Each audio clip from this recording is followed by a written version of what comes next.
How's it going, everybody? Brian Albers and Dave Meltzer here, Wrestling Observer Radio. It is New Year's Eve 2016.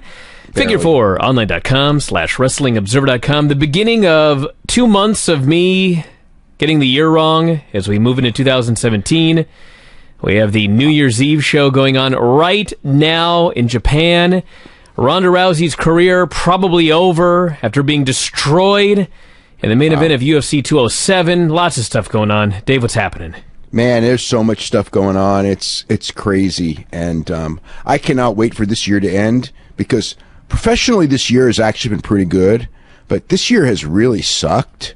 I mean, when you really think about this year, it's been like just a terrible year. I'm not even talking about politics. I'm not getting into politics. But just, I mean, when Carrie Fisher died the other day, it was just like, man, this has just been a terrible year. And I just like, as soon as that like happened, you know, it was almost like, just get this freaking year over with because it just can't be worse. You know, there were so many sports heroes that died this year and, you know, just major entertainment deaths and everything. I mean, this has been quite the, you know, tragic year from, you know, Muhammad Ali on down. So, yeah, we've seen Dan Henderson's career end, Uriah Faber's career end, Miesha Tate's career end, and Ronda Rousey's career end, and Joe Silva's career end, although that's by choice. That's a happy ending. Mike Goldberg's career end. It's like a lot of careers ending. A lot of careers ending. Yeah, this is, like I said, next year for UFC, this is a totally new era. Everything, it's you know, I mean, we've seen the signs of it in the last 2 months or so, you know, just the different stories and everything that's been going down. But we're really going to start seeing it, you know, now. I mean, with Joe Silva being out of the picture, I mean, it's going to make a pretty big difference. You know, Mike Goldberg, I mean, Mike Goldberg's been the voice of UFC for 20 years. Ronda Rousey put women into UFC. I mean, a pioneer. And I mean, it was really quite sad. I think that, you know, the way Ronda Rousey, the way it all went down, just, you know, there's a million things. I mean, even Amanda Nunes was out there just ripping on her coaching, you know, just saying that like their coaches made her think that she was a boxer and she should have been working on her judo. And I mean, I would say that like within like 20 seconds, 20 seconds is midway through the match. But I mean, it was like really clear right away. It was the thing I was afraid of, that they didn't learn anything from the last fight, and she's out there, and it's, you know, she was out there trying to box, and she had no head movement and no defense, and it was just a bad deal, and she was done in 48 seconds, and she was in great condition, you know, but that's, you know, I don't know that anything would have made a difference, because Amanda Nunes really does hit hard and really did starch her, but still, you know, as soon as she came out there trying to be a boxer, it was just like, this is not like the right game plan at all. And you know, she made a huge mistake after the loss to Holly Holm of not going to a real camp. I mean, one of the things when I watched clips of Amanda Nunes, I mean, she's an American top team. She's out there training with all kinds of great coaches and all kinds of great fighters. It's just, you know, she improved so quickly, and, you know, Ronda, you know, didn't rebound well off of her loss, and then she got in there, and obviously she trained her ass off, but, you know, she had a terrible game plan, and she just got destroyed, and it's, you know, if she was going to go out, this was just a sad way to go out. I mean, it just really was. 48 seconds of the first round, TKO, while she was standing and getting completely rocked by Amanda Nunes. When this fight was over, I went on Twitter, and I only half-jokingly said that her game plan appeared to be walk through a bunch of punches, get the clinch, judo throw, armbar, and that's it. Later, there was audio of her corner screaming at her, Edmund, during the fight, and literally what he was screaming was, move your head and get the clinch, over and over and over again. And then there was a lot of screaming and freaking out when she actually got beaten, but it was like, man, that really was the game plan. Like, go out there and, I guess, box if you can, and if you can't, just walk through them and grab her and clinch and throw her. Bad game plan. Yeah. I don't know what, would have worked. I mean, the fact is she couldn't take those punches.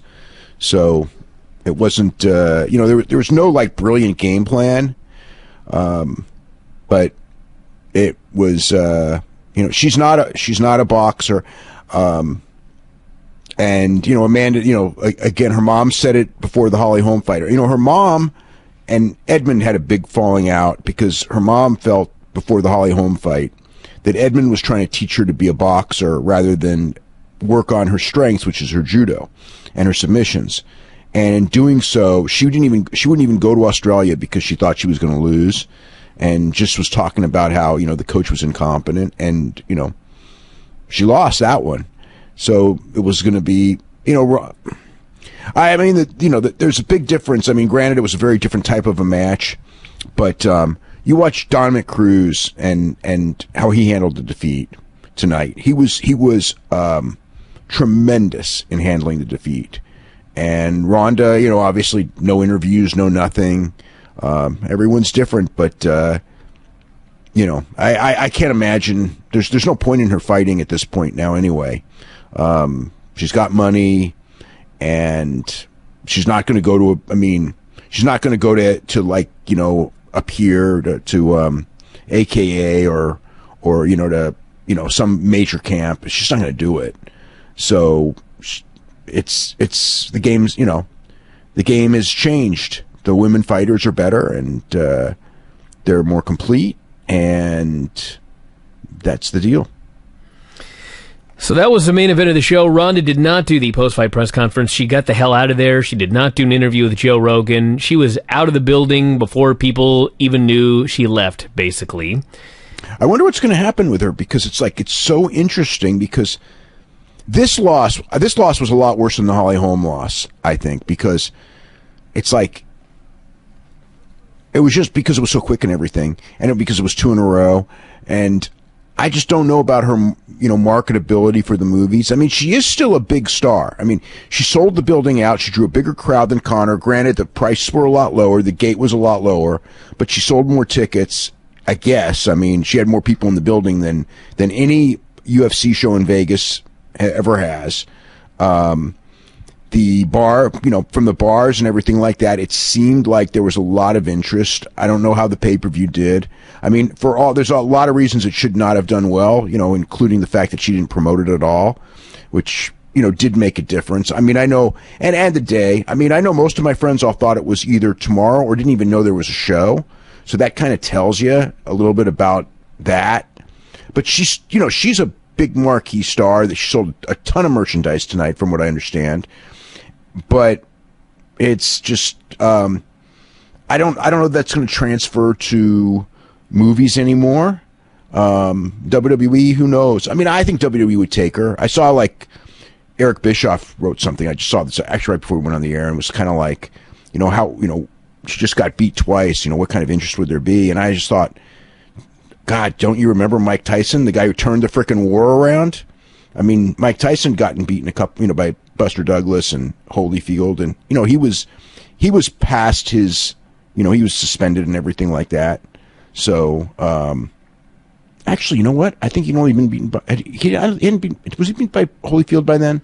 I don't even remember now. I'll find out. But I mean, he was beaten by Buster Douglas, but he was still Mike Tyson. And I'm not saying it's comparable, but it's also, Brock Lesnar came in and everything like that. I don't know that she would come in and not be she was a huge deal at WrestleMania, in San Jose. I don't know that. Yeah, he'd lost both fights to Holyfield. So he'd lost 3 times by then? Yeah, because June 28, 97 was the second Holyfield fight. Okay, so he came in. And then he was on suspension after that. Right, for biting the ear. Which is how he got into WWE, and why it was controversial, actually, that they were potentially, maybe, at least at the time, people thought they were going to try and get him into a match, but the whole, what will that mean for his suspension and everything? But yeah, that was June 28, 97. So he had come off 2 straight losses, right? That's right. Okay, well, then... Well, a loss and a DQ. which I guess is a loss. Oh, that was a bad loss though, because he was getting hammered that whole fight. Yeah. I mean, not like this, not like 48-second knockout hammered, but he was, he bit the guy's ear because he was getting beat in the fight. So Amanda Nunes, as Dave mentioned, completely buried Edmund afterwards for trying to convince Ronda that she was a boxer, and she shushed him in the corner as he was screaming after the fight ended, and buried him at the press conference, buried him in the interview. She buried Ronda in the interview. Just went in there and said, this girl needs to retire. She needs to get out of here. We got a lot of great talent. I don't know that I wouldn't say she buried her, because she was very complimentary of the fact that she put the in the post-fight with Rogan. Oh, I didn't see the interview with Rogan. Oh man, she was screaming at her to get out of here, basically. No. I'm talking about the press conference. Press conference, she was very complimentary. She was complimentary to Ronda, but just said that, Ronda, she knew that she was beat Ronda because she knew Ronda was going to come out and try to box, and she knew that Ronda wasn't a boxer. And she said that, she visualized it and everything. She was very charming in the post match. She, came off kind of like, kind of a star. I guess that she's going to fight probably either Valentina Shevchenko, who she's already beaten, or Juliana Pena, whoever wins that fight, which is going to be on Fox on January 28th. And I don't know that there's, this title is bounced around like a hot potato, but I don't know that there's anyone that is going to beat her right now, because she's improved a lot, and she was always like really tough starting out. I mean, well, I shouldn't say that because she'd lost to some people years ago, but that weren't even top P. Sarah D'Aleo and Alexis Davis beat her and all that, but I don't see any of them beating her now. I mean, her punching power is very strong for a woman. So, at least at 135, there's nobody that I don't see Pena beating her, who would, again, it'll be Pena or Shevchenko, and she's already beaten Shevchenko. So, it'd be one of those two that would get the next shot, the way it looks to me. The semi-main event was so great. It was Dominic Cruz and Cody Garbrandt for the UFC Bantamweight title. And these two had gone back and forth. We talked about it on the last show. All of these great byplays between these two guys, screaming at each other, conference calls, wanting to get at each other. They finally get in the cage together, and Cody Garbrandt, he made himself... First off, Dominic made Cody a star going into this fight. But then, in the fight, and after the fight, Cody Garbrandt made himself a star. He was so good in this fight. He destroyed Dominic so badly in the fourth round. Two judges gave it a 10-8. One didn't. How could a judge not? There were four knockdowns. Knockdowns in one round, and how do you give that a 10-9? Well, what was interesting about it was... honest to God, that judge should never judge again. This fight, the first round was close. The second round was Garbrandt. The third round was Garbrandt. The fourth round... the third round... I thought the second round... Okay, the first round I thought was Garbrandt. The second round I thought was close. The third round and the fourth round were Garbrandt. The fourth round especially.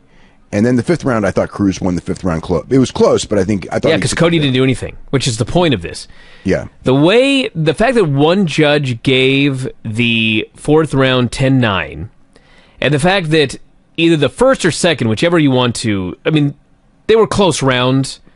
You could have given one or the other to Dominic Cruz, and Dominic Cruz taking the fifth round. If there had been a judge that had given the first and second and not a 10-9, if there had been two judges, Dominic could have won that fight, which he should not have won. So, no. My point is, Cody should not have taken the fifth round off. And he did, because he thought he was winning for sure. Which he was, but it was risky. And that 10-9 that one of the judges gave that fourth round is proof that that was a risky strategy. Yeah, no, the judge who gave that judge should not, that's ridiculous. That's just, that's just completely ridiculous. Cody and Dominic were trash-talking each other the whole fight. From the corners they were trash-talking each other. They were trash-talking each other in the ring.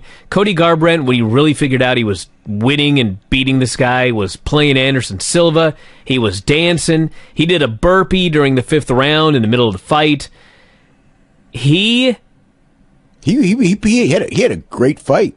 He was playing mind games with a guy who normally plays mind games with his opponent. Yeah, and he was psyching Dominic out. I mean, Dominic was the one who was swinging wildly by the end. Well, he knew he had to swing. He had to swing wildly by the end because he knew he needed a home run in the 5th round to win. But yeah, I thought Dominic was a little bit slower. I mean, he said that he wasn't, but I thought Dominic was slower, and I thought that made the difference in the fight. I don't know that a quicker Dominic, what would have happened. I mean, I don't know, but I just, from the very beginning, when he was moving, it was like he's not as fast as he was when he fought Dillashaw. I didn't even think he was as fast as when we fought Uriah, and that wasn't that long ago. Garbrandt thrashed him in this fight. The scores 48-46, 48-47, 48-46. Garbrandt, the new bantamweight champion. And afterwards, he brought a buddy of his, Maddox, a young friend of his who at age 5 had been diagnosed with leukemia.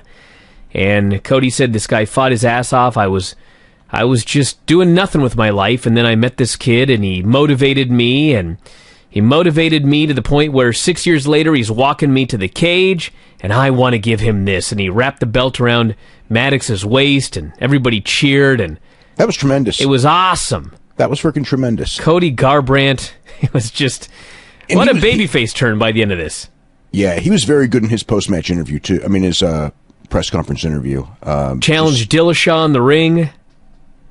Yeah, that was pretty well done. But in the press conference, he said he wanted to face Cruz next, not Dillashaw. That's right. He wanted to give him a rematch before Dillashaw, but he says he's the champ. He gets to choose he gets to call the shots, he said. Yeah, I think that they have to do the Dillashaw match next because Dillashaw looked so good in his fight that it's just a natural matchup. And Dominic, I think Dominic should fight. I haven't really looked at I mean, my gut says Jimmy Rivera is who Dominic should fight, and then the winner of that get a shot. But the problem with Dominic, the problem with Dominic is that his style is 100% dependent upon speed, and if he's lost a step, it completely, like, it's going to be hard for him to do his style when he's a little bit slower, and he was slower than Cody Garbrandt. Cody Garbrandt beat him to the punch over and over again the whole fight, really. Quickness was the difference. And that's where Dominic had beaten everybody, was based on quickness and movement. Well, he got him here, and Uriah Faber was so happy. Finally, Dominic had fallen to Team Alpha Male. Yeah, well, that's what right after he retired. What a great story. It was a great story. They finally beat him, and now they get a chance to go against the traitor, TJ Dillashaw, next. And TJ's already starting to build up the fight. I mean, I think that could be, again, I mean, I don't know about pay-per-view fights in the sense that they're going to struggle this year with pay-per-view fights. They are not going to have anywhere close to the year that they had this past year. Unless, I mean, I guess it's possible that something may fall in their lap, like Conor McGregor and George St. Pierre, which, would break every record in the book. But as far as like multitude of big shows, we're not going to have like four 1 million buy shows, or if tonight's a million buy show, that'd actually make 5. I don't think it will be, but it's possible. It could be. But there are a lot of interesting fights. I mean, this, like, as far as TV fights go or something like that, or just, as far as like a bantamweight championship fight, I think that, that Dillashaw, I mean, it's a good storyline. And then Cruz coming back for his championship because he talks so good. That's a big fight, too. TJ Dillashaw destroyed John Lineker 30-26 across the board. The story of the fight was Dillashaw took him down and beat him up for 3 rounds. Really beat him up badly in the second round, which was a 10-8. And that's the story. TJ looked great in this fight, and nothing more to add that we haven't talked about. Should get a championship match. Yeah, and great promo afterwards. I mean, perfect promo.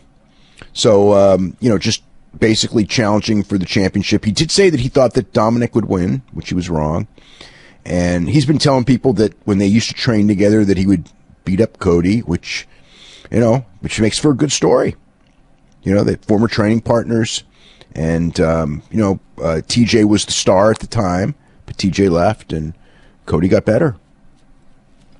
we had the Dong Hyun Kim Tarek Safadine fight.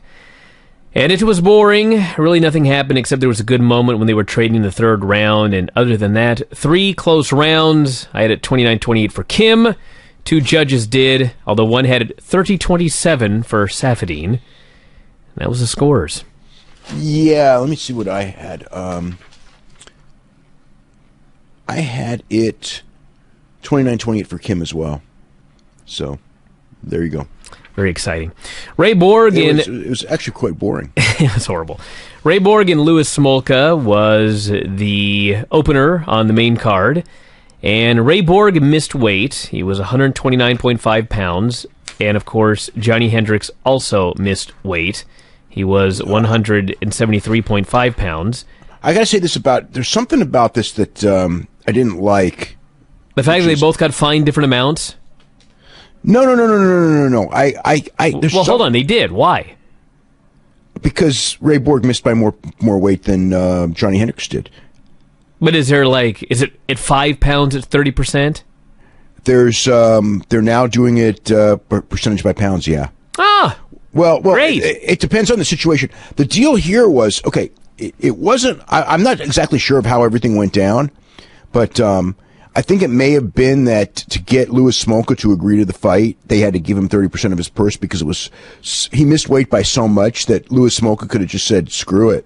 And maybe he should have. Because what I didn't like was that this is a loss on Louis Smolka's record because, I mean, he got thrashed in the fight. I mean, he definitely lost the fight. But when you're fighting someone who, you're agreeing to fight someone who is didn't cut weight. I mean, I don't know how you should view it. It's kind of well, it is weird. I had Paul Fontaine look at the last 10 guys that have missed weight, and I believe 7 of the 10 lost. Yeah, well, usually missing weight is a sign of one of two things. Johnny Hendricks lost after missing weight. Yeah. Well, usually. It should be an advantage to you because you didn't cut as much. But usually the reason that you missed weight is you're injured and you couldn't do your running, so your weight didn't come off, or you were lazy in training, so your weight didn't come off. Sometimes the other time it's just that you are so big that you can't get down to weight, and in that case, sometimes because you tried so hard to get down in weight and you couldn't, you've depleted yourself so much that's going to rob you of your stamina. Or you have a situation like this fight where you didn't get down in weight and you're so much stronger than the other guy and you throw him around for 3 rounds and you win the fight. And again, the reason that people don't really get mad about it so much is because in most cases the guy who misses weight does it for all these other reasons, and that usually leads to them losing the fight. But in this case, it was that reason where he didn't get down because he was bigger and stronger, and it's like, Smolka made weight, and he didn't get penalized, and he got the percentage of the purse and all that, so he made money off of it. But it's like his chances of going for a championship or advancing himself got derailed because the other guy, the same thing happened with Will Brooks with Oliveira when they fought. It's just Will Brooks lost that fight and everything, but it's like the guy didn't make weight. I mean, it's like, should he really be penalized because he got beat by a guy who completely misses weight? I mean, it's just how it is, but I don't like that at all. So Ray Borg just destroyed this guy, out-grappled him for 3 straight rounds, sliced him open with an elbow. Ray Borg claimed that he broke his ankle before the third round, but you would never know it because he still did the exact same thing in the third, took the guy down, destroyed him on the mat. Well, almost got him with a side choke, but Smolka survived. And he said he had to take him down because he had no footing, standing. 30-27, 30-27, 30-26. Ray Borg wins the fight. Yeah. All right, take us through this undercard. All right, so the first fight is really, really weird. Tim Means was fighting Alex Oliveira, and 3 minutes and 33 seconds into the fight, Alex Oliveira is down to one knee, and Tim Means knees him in the head twice really hard and just knocks him silly. And Dan Miragliotta stops the fight immediately. And Joe Rogan and Mike Goldberg and even Mark Ratner were going, like, they're showing the replay, and it's so clear the guy's down and it was an illegal blow, and they're all going like he was down. So what it was, he was down on one knee, but if your knee is down, you're a downed opponent. But his hands weren't down, and they were all like, well, his hands aren't down, and they're talking about how, like, in the new year, you know, this would be, you know, whatever. And it's like, no, your knee's down, you're down. So Oliveira couldn't continue, so they're saying that he should win. Tim Means said, I did nothing illegal. I should win. And it's like, no, you need a guy you need a guy hard in the face twice when he was a downed opponent. So then finally Dan Miragliotta's talking to everyone, and they're all getting it wrong on TV, although they did correct themselves later. But it was just, you know, it's like, we've seen this, and, you know, they're going like, oh, this is so unusual, we've never seen it. So we see it all the time. I mean, I was watching this, I swear to God, I was watching this going like, am I losing my mind? Do I not know the rules? Have I not seen this over and over again? This was a blatant, I mean, it wasn't even like close, like there's the close calls. This was a blatant knee to the head of a downed opponent, and this should be a disqualification. They ruled it a no contest because Dan Miragliotta ruled that it was an accidental knee. This, if anything, this was not an accidental knee. If you want to rule it a no contest because the guy, Tim Means, I believe Tim Means had no idea what the rules were and did not know he was doing anything wrong. But if you, like, flagrantly break the rules, but you don't even know the rules, that's still a disqualification. I mean, this was not a no contest. A no contest means that, you know, you're in there and maybe you're like aiming for the body with your knee and you get the head by accident because his head moves, and it's like it's an illegal blow, so you have to stop the fight and, you know, rule it a no contest. I get, you know, that's fine. This wasn't it. He aimed for the head twice. Brutal knees to the head. This was no accident. So, anyway, I just didn't understand that at all. Then we had Nico Price and Brandon Thatch. And Brandon Thatch, you know, huge for the weight class. And Nico Price was working for a choke and then got a triangle and beat Brandon Thatch. So he is now 9-0. This was, I believe, his UFC debut. And, you know, impressive debut for sure. Alex Garcia and Mike Pyle. Another first-round knockout. Alex Garcia threw an overhand right. Really nasty-looking knockout. I mean, Pyle did the tree. You know, you go down like a tree that's been cut down. And it was kind of bad because he was knocked out from the punch, and then he's fallen back, and he bounced his head on the ground. So that was kind of bad. And Mike Pyle's like 40, so I hate it when older guys are like that. So, okay, Marvin Vettori and Antonio Carlos Jr. Antonio Carlos Jr. took the third round and won the fight 29-28. First, Vettori took the second round. Carlos took the first. So that was the story there. That fight was, you know, it was all right. Johnny Hendricks and Neil Magny, kind of a boring fight. This was a controversial decision. The crowd hated the decision. Johnny Hendricks took him down over and over, but never really did any damage from the top. So in the first round, Hendricks got the takedown, and Hendricks missed weight, as we mentioned before. Physically, I mean, Joe Rogan was just going on and on about how different and everything like that. I mean, it's like Johnny Hendricks is just a different guy. I mean, it's like, you know, whatever the reason, he is just a different guy. But he got the takedown. Neil Magny tried a triangle, tried for an armbar, and while kind of having Hendricks in a triangle, started throwing elbows from the bottom. So I had Neil Magny winning this round. And I didn't know if the judges would, and actually all three judges did. So that, which is, like, I guess a good thing, because Hendricks is on top the whole round, but Magny did the damage at the very end of the round. He did more damage, and it was only at the end of the round, but he still did. The second round was Johnny Hendricks' round. He got a takedown, he got a couple takedowns, and, you know, stayed on top, and Magny didn't do much of anything. Then the third round, Magny was doing pretty well, and then Hendricks got a bunch of takedowns on him. And I had Hendricks ahead until like literally the last seconds of the fight. Magny again was working for a triangle and throwing elbows, and he threw enough elbows to where it was like, you know what? He could win the round. It was really I thought it was a close round, but he could win the round. If Hendricks won the round, I wouldn't complain. I kind of like right at the end was like, I think Magny won the round, but I don't know. So anyway, all three judges had Magny 29-28. Hendricks could not believe it. The crowd could not believe it because Hendricks come down so many times. But I don't think it was a bad call or a good call. If Magny had, if Hendricks had won the fight by winning that third round, I would say, you know what? It was just so damn close. It was not bad. But I mean, it is good in the sense that I guess it's good that you had a guy get 4 takedowns in the third round. But he didn't do any damage with the takedowns. The other guy did do more damage, even though he had very little advantage time.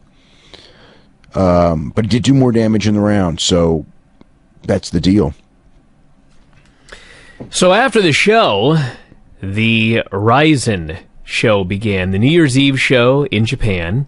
They had a big crowd, too. I watched about 6 of these fights before we did the show here, and boy, was there a lot to see. Mirko Cro Cop and Baruto.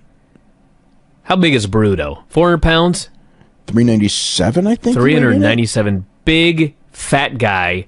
Mirko Cro Cop. 6'7". He's an ex-sumo superstar. That's right. Cro Cop, of course, has healed a lot of injuries. Back in great shape here in Japan. Amazing. Big and strong, and he knocked out King Mo on the other night. That's right. He goes in here with Baruto, and there's a big clinch in the corner, and Edmund screaming to clinch, and Cro Cop hits him with a knee to the solar plexus, and Baruto goes down. 49 seconds, knee to the belly. Mirko Cro Cop goes to the finals of the Openweight Grand Prix tournament against the winner of the Amir Aliakbari against Valentin Moldavsky fight. You know, I didn't see that fight, but I heard, was that decision controversial? Well, it was a split decision. Amir basically out-wrestled him. You know, Amir's a super wrestler. Amir is this guy, he was a 2-time world champion wrestler, but he got kicked out of the sport because he kept failing his steroid test, which makes him, like, perfect for rising. Because that's what, you know, he was a beast. He was a beast as a wrestler. So, but I mean, I don't know. Did he have anything but his wrestling going for him? Nah, not really. I didn't pay that close attention to this particular fight, to be honest with you. But Amir went 10 minutes. Cro Cop went 49 seconds. And the two of them... He would have gone 15 minutes. Because 10 minutes... Don't they have 10-minute first round? Oh, it's tournament. Maybe it was only 5 and 5. It was 5 and 5, and then they would have gone to a third. So 10 minutes total. Okay, yeah, because it's a tournament match. Yeah. Point is, he's a big dude that had to go 10 minutes, and Cro Cop went 49 seconds. So it is possible their fight will take place before the show ends recording. Otherwise, you can find out the results in the morning. Are you watching it? I got all the results in front of me right now. It's basically live play-by-play, but I'm not watching it. Okay. We had the Hayato Sakurai against Wataru Sakata fight, which Sakurai just took him down and beat on him in TKO 12:37. Yeah, I mean, the second round. Sakurai is a far more advanced MMA fighter than Sakata. I mean, Sakata was there essentially because, you know, his girlfriend or his wife is a movie star, and so, you know, it gets her at ringside, and those are the kind of people that you know, network. They want those kind of guys, you know, because they get the stars at ringside and everything like that, and you have all that mainstream interest and everything. You know, Ioki Kyoki, whatever her name is, Yoki. She's a legitimately huge star there. And then we had Gabby Garcia and Yumiko Hota, which I actually watched. So I got to say this, okay? And this is kind of like this was something else. There's a lot to say about this. This was something. So when Shinobu Kondori broke her rib and was replaced by Yumiko Hota, I had all these people going like, well, at least it's better. And it's like, how is this better? Shinobu Kondori was way tougher than Yumiko Hota. Okay, so she's not 52. Well, she's 50. Well, almost 50. She turns 50 next in 2 weeks. She's 49 years old, and she looked 59. God bless her. she's been professional wrestling since she was probably, 17 or 18 or 19 or something like that. She's 31 years as a pro wrestler. Hard frickin' pro wrestling. I mean, she did that All Japan women's stuff with the brutal 300 days a year schedule where they work their frickin' asses off every night. I mean, she's from that era. She's from the era with Manami Toyota and all them. That's what she's from. And she's still doing it. And it's like, Kandori is as well. But Kandori, was a real tough girl in her day. She was a bronze medalist in the world championships in judo, Japanese champion in judo. She was a real badass. Hoda did some karate and everything. She fought MMA, but she's not in Kandori's league. And people are like, oh, at least it's not as old. It's like they're essentially the same age. They're the same era. And Hoda put her body through more than Kandori did because she probably wrestled a lot more matches. Kandori never worked the kind of schedule Hoda did. Granted, they're both way too old and way too small. Hoda weighed 171, and she was not in shape at 171 at all. And Gabby was she like 211, something like that? She was big. 209, I think 209, 210. Yeah, she wasn't as big as she was. She was nowhere near as big as she was for her last fight when she was 244. Not even close. But she didn't look like Braun Strowman. She looked more like China. She looked more, she looked like a taller, China, but 4 inches taller, and not like Nicole Bass, but like China. She very much resembled China, and she had Chris in her corner, and Chris Cyborg was in her corner, and they're training partners. What a shocker! Shocker there, let me tell you. Let me say one thing about this fight. When this was over, I saw all sorts of people on Twitter saying, that was the most horrible thing I've ever seen, this fight. I can't even believe it. Well, it was horrible because it was just like such a size difference. Listen, it was 41 seconds. Nobody got hurt. There was like one knee to the head, and the referee stopped it, and Hoda's back on her feet afterwards. Listen, I've seen him try and kill Sakuraba. I've seen far more horrible things in Japan than this fight right here. No. She was. The fact that she didn't get killed is nice and well and good. She was giving up just about 40 pounds. She was giving up about 9 inches in height, 8 to 9 inches in height. And she was 49 years old, almost 50 years old. This was a travesty that it was allowed to happen. It was a travesty. I'm not saying it was not a travesty going in, but the actual fight itself, there was 31 seconds of rope running. Yes, she ran the ropes in this match. And then freaking fleeing. And then there was a 10-second beating, and the referee stopped it.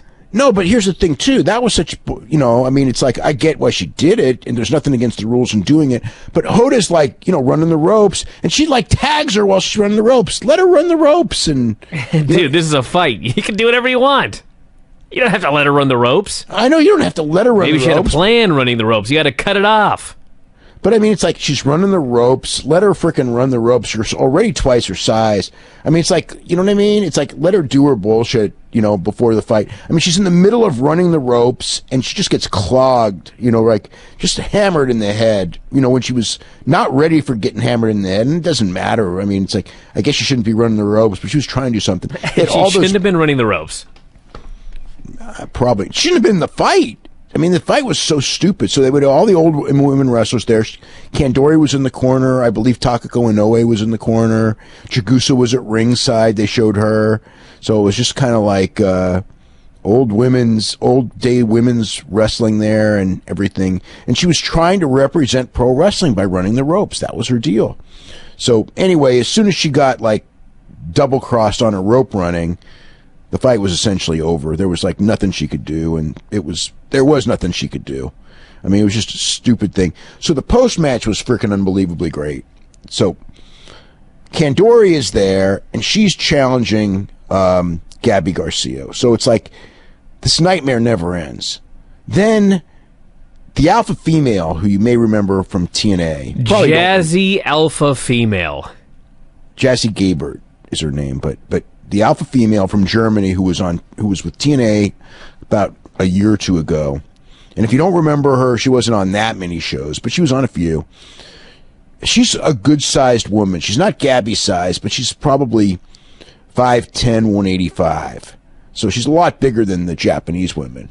And she's fought in MMA. And actually, I saw she may have only had one fight. I'm not sure, but I've only seen her fight once, and that fight was entertaining as hell. I mean, it was just like two women who were just out there that were game, a little bit trained, and had like zero defense, and they were just throwing down. I mean, it was really entertaining. So she's out there, and she's cutting a promo, and Gabby, it just rises to the occasion. At first, it's like I think she's in on it, but if she's not in on it, her reactions were like perfect. So they're going back and forth, and Gabby's out there like, get in your clothes, and we'll fight right now. And they're going like back and forth, and it's very clear that they're trying to shoot an angle. You know, she says that she's from Stardom, and Kandori's jumping in, and she says she's going to defend the honor of Hota.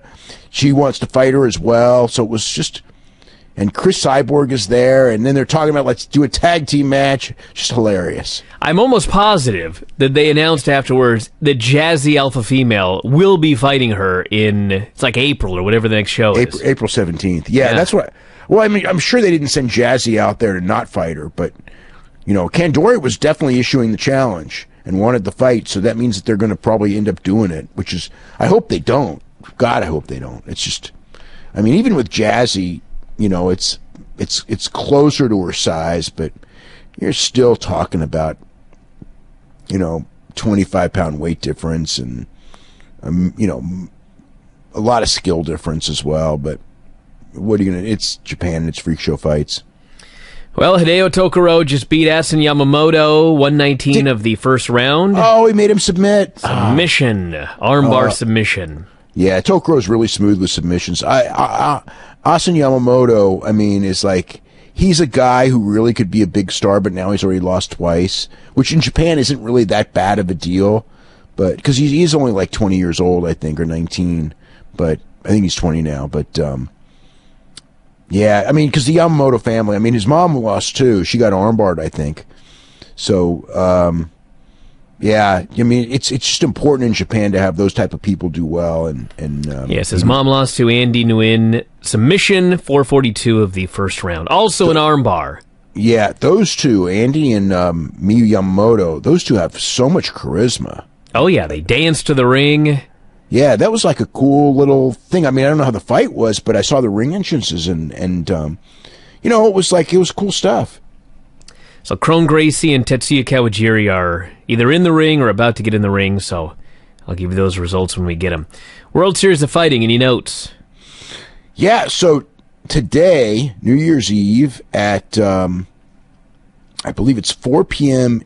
Eastern, 1 p.m. Pacific, they're going to have their biggest show in their history, with a bunch of championship matches. Justin Gaethje against Luis Firmino, and John Fitch against Jake Shields, finally against each other. And Yushin Okami's fighting there, and Marlon Moraes is fighting there as well.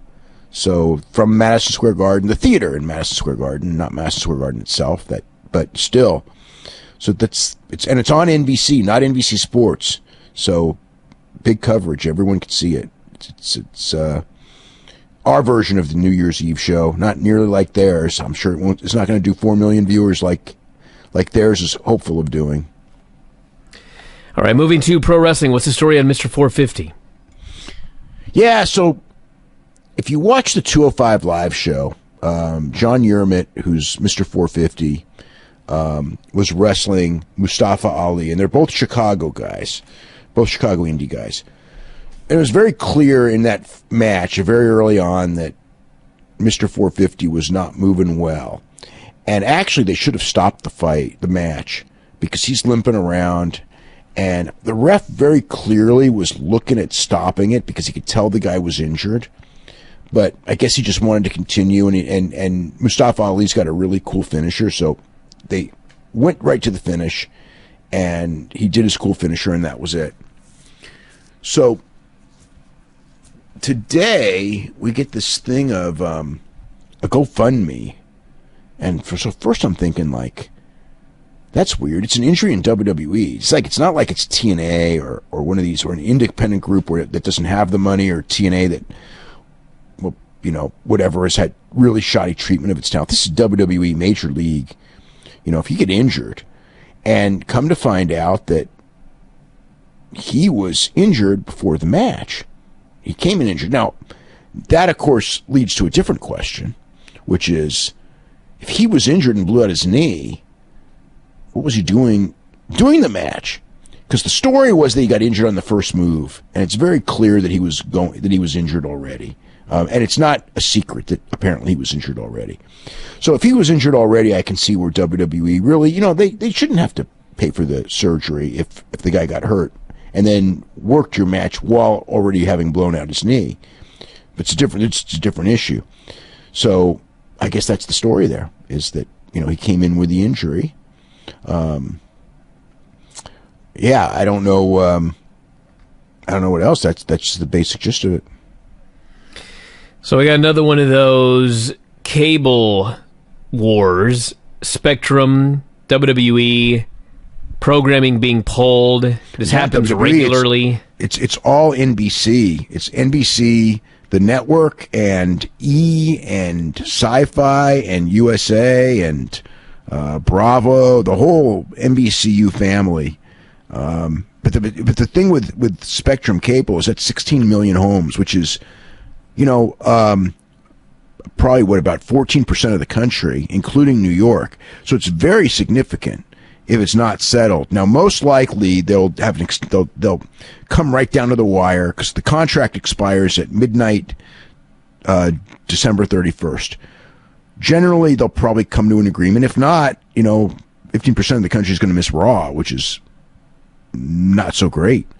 Let alone football. I mean, there's going to be, Sunday Night Football is like one of the most popular shows on television, maybe even the most popular.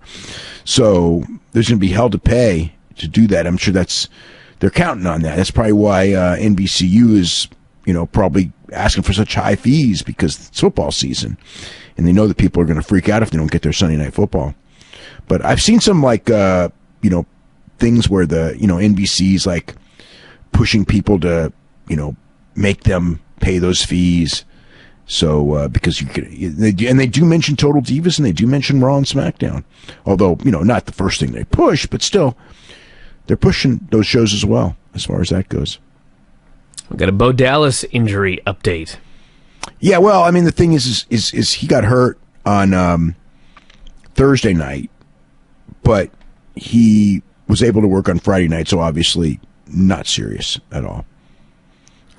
Shock also, so WrestleMania. So here's the situation for WrestleMania right now. There's 3 matches that are done deals, which are Bill Goldberg and Brock Lesnar, Shaquille O'Neal and The Big Show, and Seth Rollins and Triple H. So those are, and again, everything can change. It's still, Vince changes his mind all the time. But those 3 are pretty much locked. John Cena and Undertaker is probable, but it's not locked. I'm guessing Roman Reigns and Strowman. Although, Vince there's very much talk of Undertaker and Roman Reigns as well.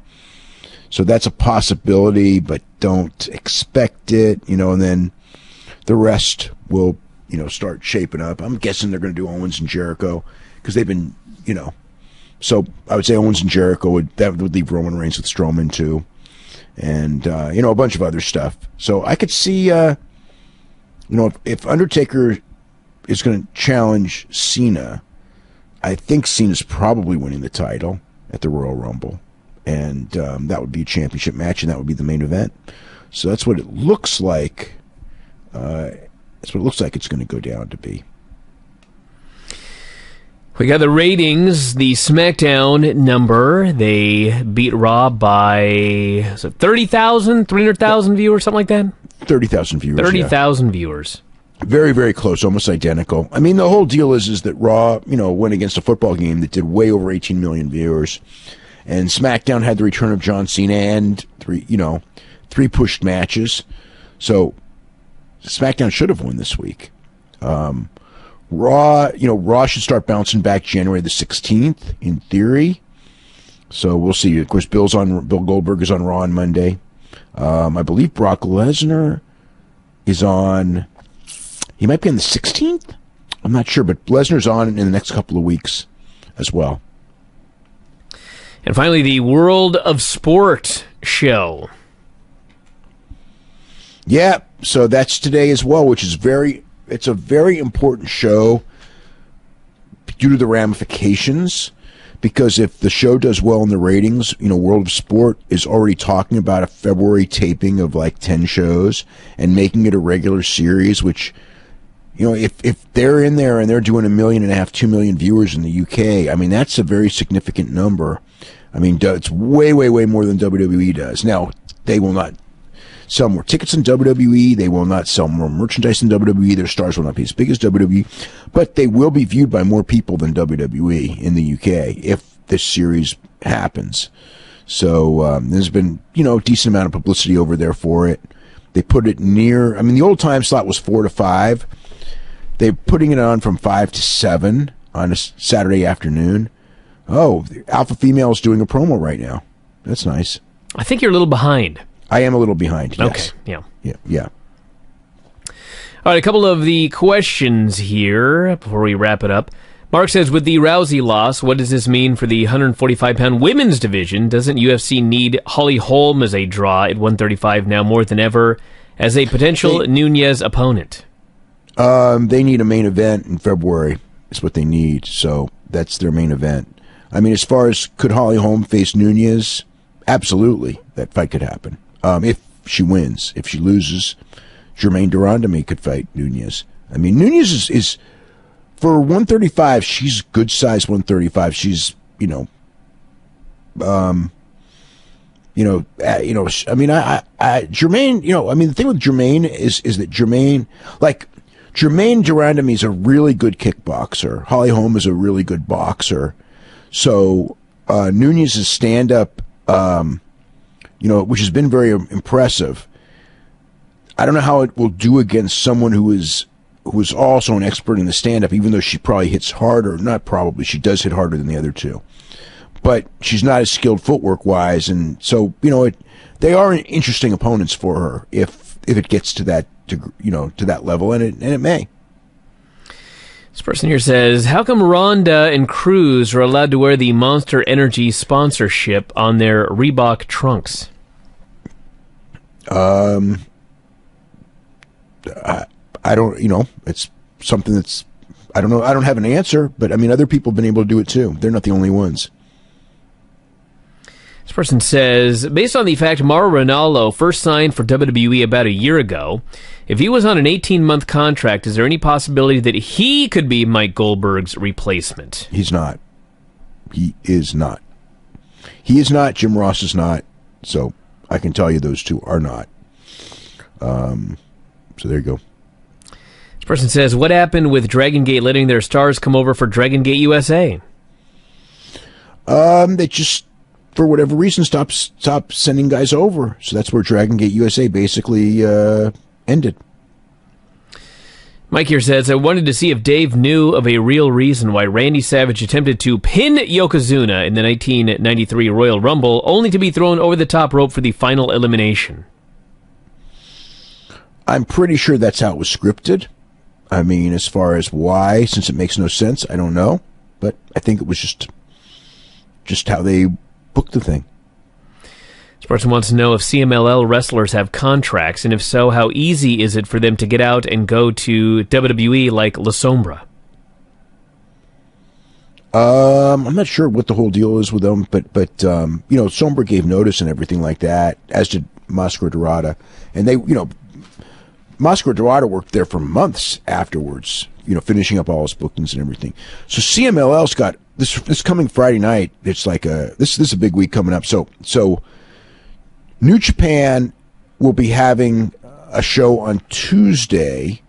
It's actually Wednesday, I guess, right? No, Tuesday the 3rd. They'll be having the it's like the fan access show. It's like 3 matches with rookies. I think Nakanishi and Liger and Tiger Mask are going to have the main event. Some form like that. So anyway, they got that. Then the Tokyo Dome's, of course, Wednesday. Then Thursday is New Year's Dash, and New Year's Dash is like, it's like the Raw after WrestleMania, except the crowd's more predictable. But that's where they shoot like the big angles. Like last year was it's not like the Wednesday show will have the great matches. The Thursday show will have the great angles. That's usually how it works. So there's that. So then Friday, both CMLL and TNA will be live on Thursday, or tape delayed by an hour. Not really live, almost live. And then on Friday, TNA is doing a live pay-per-view. God only knows why, other than they're doing it because they're doing it. With 1 day build, it's going to do an atrocious buy rate for sure. And then, so then also on Friday, CMLL is doing a show. It's like their first show of the year.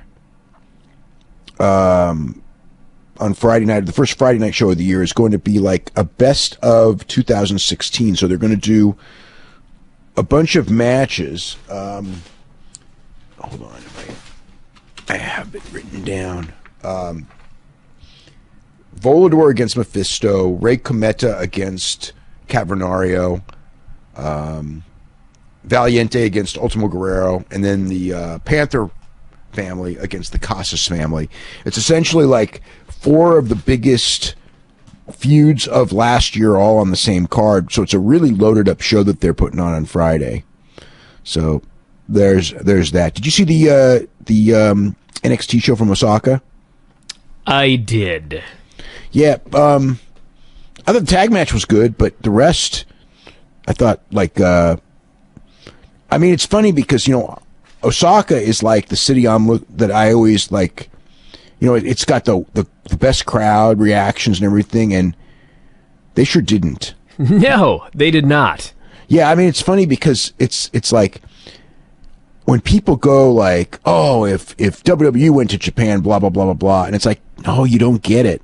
The standard of wrestling in Japan is higher. That's the whole deal. At least at the main event level. There's shittier prelims in Japan than there are in WWE because there's guys that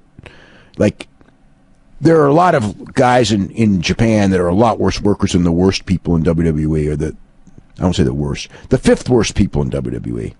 But generally, WWE doesn't have as bad of matches as some of the really bad matches in Japan, but the top end guys over there are they're just better than not AJ, but the thing is, we got one AJ, okay? They got like 3 or 4, and they all wrestle each other when it comes to these big shows. So that's the deal. The top 4 guys, like Naito, I actually wouldn't put Naito at the same level as AJ.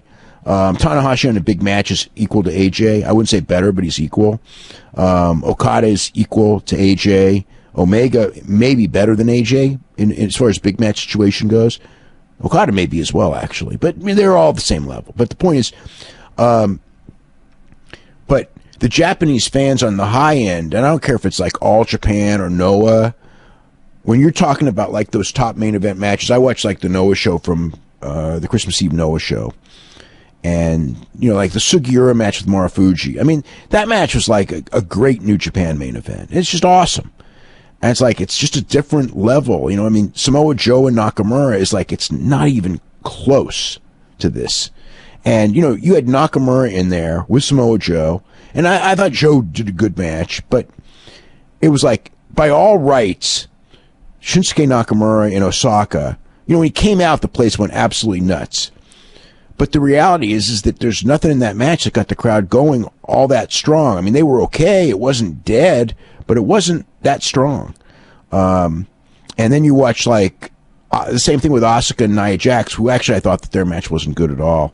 There was, it was as good as it could be given who was in it and the fact that they went so damn long, which makes it tough because for whatever reason, it's like Asuka knows how to sell. She does sell, but her selling doesn't really connect. And Nia, in a long match, she was really kind of exposed. But the Tajiri and Tozawa against Gargano and Ciampa match was very good. That was a fun match.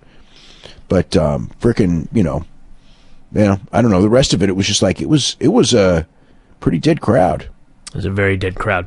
And by the way, Crone Gracie just won via rear naked choke. So, wow. Wow, that's actually a big win because Kawajiri's no slouch at all. I mean, he's past his prime, but I mean, he was in his day. You know, Kawajiri was a very legitimate top 10 lightweight, I think, and an exciting fighter and all that. I mean, he is past his prime and all, but that's a good win for Crone. All right, everybody. On that note, we're going to wrap it up.